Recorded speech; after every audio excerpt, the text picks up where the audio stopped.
Değerli misafirler, sevgili kardeşlerim, elbette her mücadele, her gayret önemlidir.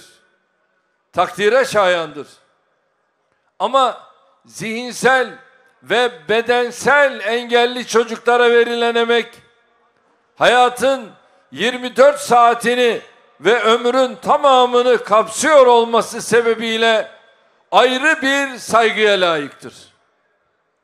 Ülkemizde bu tür evlatlarımız yıllarca sanki bir utanç sebebi gibi izbe köşelerde gizlenmişler, hayatlarını dört duvar arasında sürdürmüşlerdir. Romanlara, filmlere konu olan bu eski devir görüntülerini ortadan kaldırmak için çok önemli çalışmalar gerçekleştirdik. Engelli bireylerin hayata katılımı konusunda son 16 yılda devrim niteliğinde adımlar attık. Mesela bugün ülkemizde 513 bin engelli birey evde bakım hizmetinden yararlanıyor. Ayrıca ülke genelinde 97 bakım ve rehabilitasyon merkezinde de 7 bin engelliye hizmet veriliyor. Özel bakım merkezlerinde hizmet alan engelli sayısı 16 bine yaklaştı. Engelli bireylerin bakımlarına destek olmak için her birine ortalama 650 lira engelli aylığı ödeniyor. Böylece geçmişte ailelerine yük olan engelli bireylerimiz bugün tam tersine ailelerine destek verir hale gelmişlerdir. Yine kamuda ve özel sektörde engelli istihdamına da önem veriyoruz.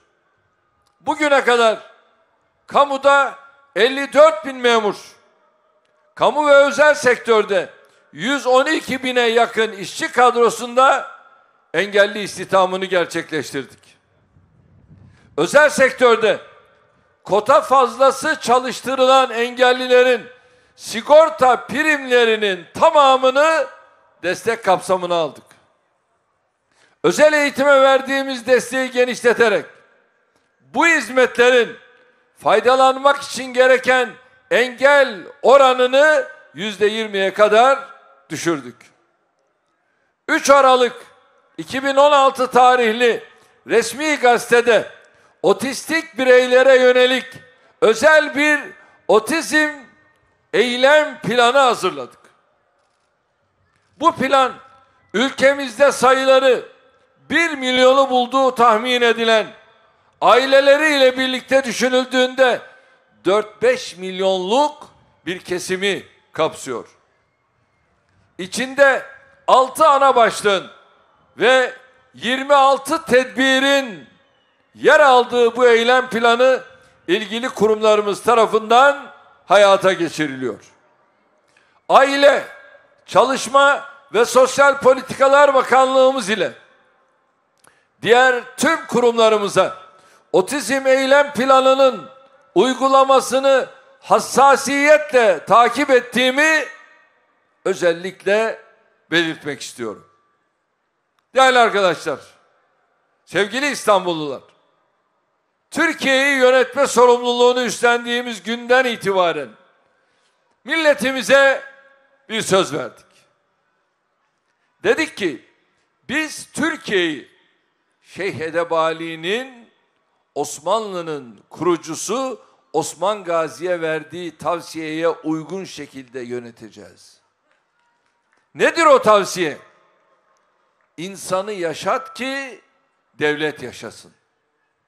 Evet, biz kökenine, meşrebine, bölgesine, başka hiçbir farklılığına bakmadan herkesi insan nazarıyla gördük ve ona göre hizmet etmenin gayreti içinde olduk.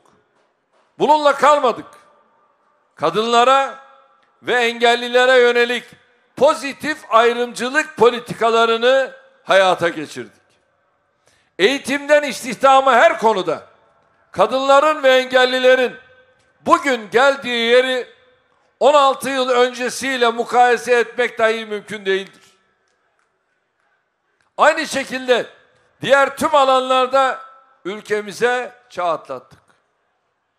Geçmişte yıllarca bu ülkenin kaynaklarını adeta babalarının malı gibi kullanan, peşkeş çeken, yerli ve milli her türlü hamleyi boğan bir zihniyetin yerine insan odaklı bir anlayışı her alanda yerleştirdik.